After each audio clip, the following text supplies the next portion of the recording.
Okay, we're now walking up the Rue Road from the Gilfach end. If you follow the Rue that way, it'll take you all the way down to Black Mill. But we are going up towards the forestry at the top of Gilfach. As always, Sherlock's leading the way. It's a lovely day. It's April, the 11th.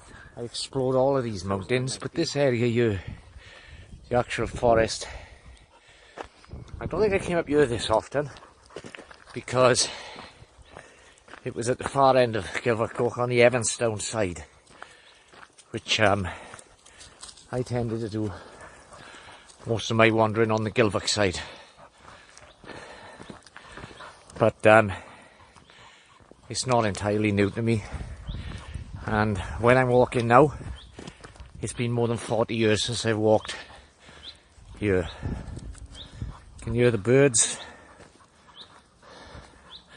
We get a lot of bird life around Gilfach. Everything from the common birds. There's a lot of bird of prey. Buzzards can be seen in the area. Kestrels. And even these days there's been a return of sparrowhawks. Never used to really see sparrowhawks when I was a kid.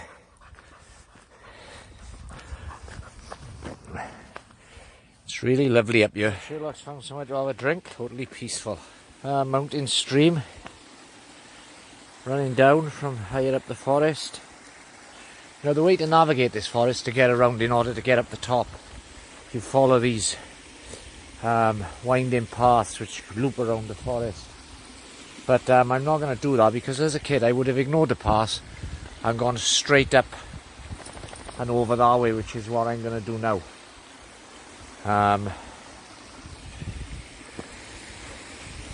We're going to walk up there, which I'm still fit enough to do it.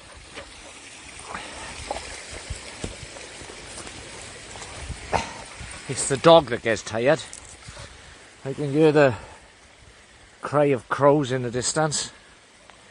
The cry of crows sounds like a George Martin. To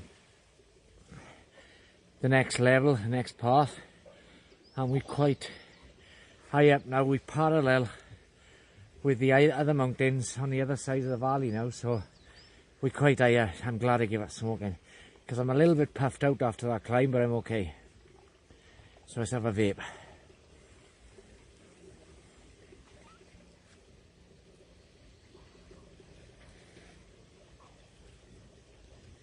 And what we are going to do now, we are going to go higher up to the very top of the forest. So, by the magic of video, quite a thick, densely planted forest. Now we're in amongst this, blocking out a lot of the sunlight. As you can see, we totally canopy of trees overhead, various conifers, fir trees. Walking up now towards the Dimbeth Valley.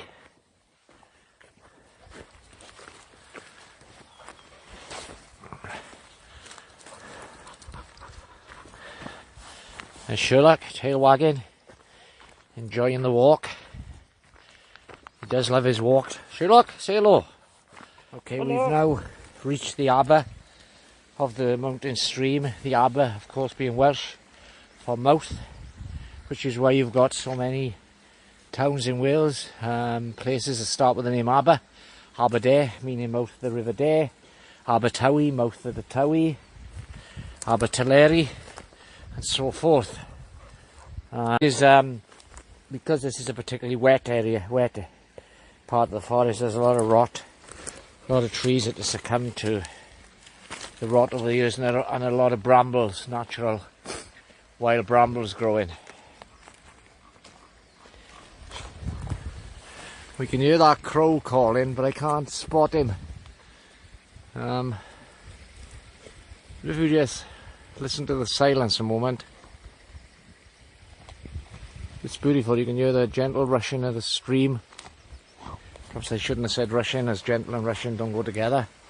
The gentle meandering of the stream on its way down the mountainside. How's that?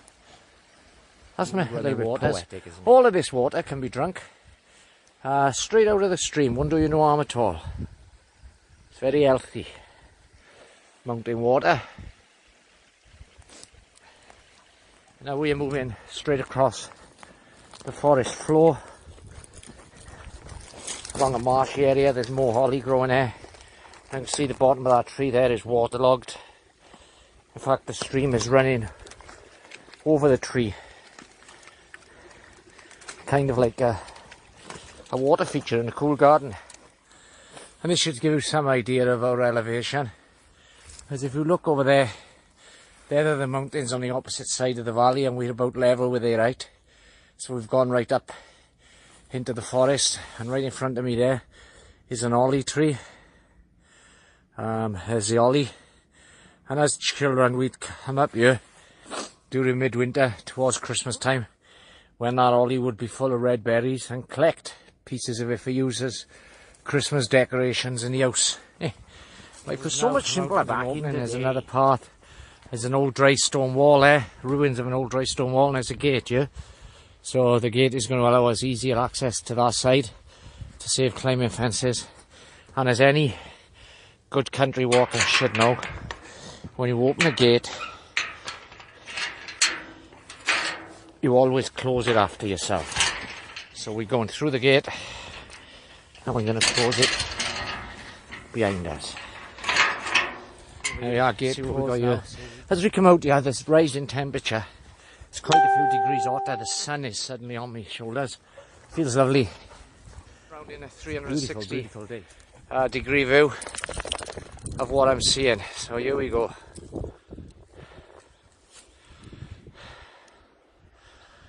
Again, you just then can see in the far distance the start of Gilfach Goch, the village.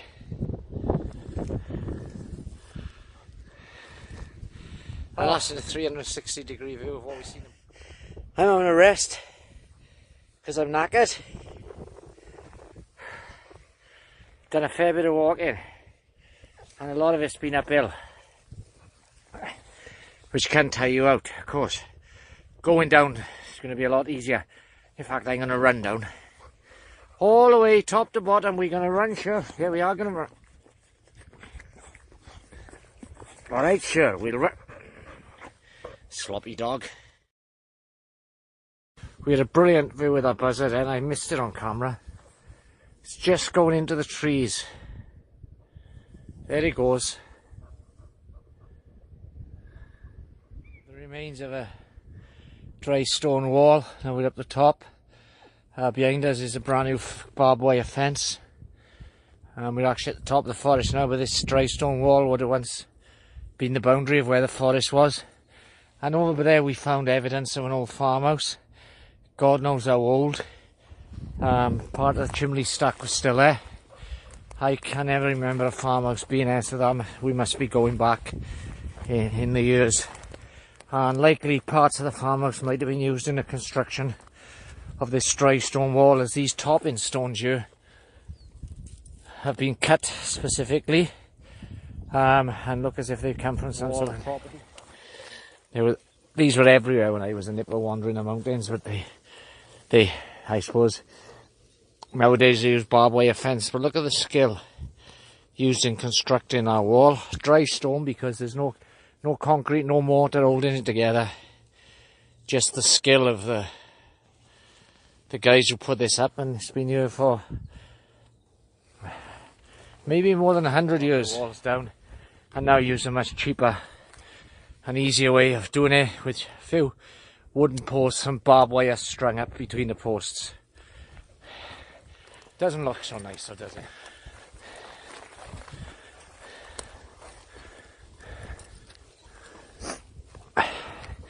Now, in order to get back down through the forest, we want to go down the path here.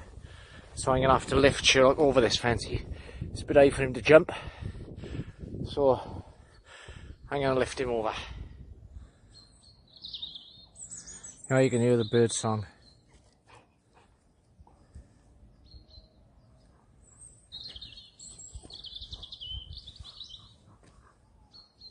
And you can hear the fretting of a crow there. Earlier on I seen a couple of buzzards hovering around here, and of course that winds the crows up. And crows will attack a buzzard. That's got to be one of the greatest sounds ever.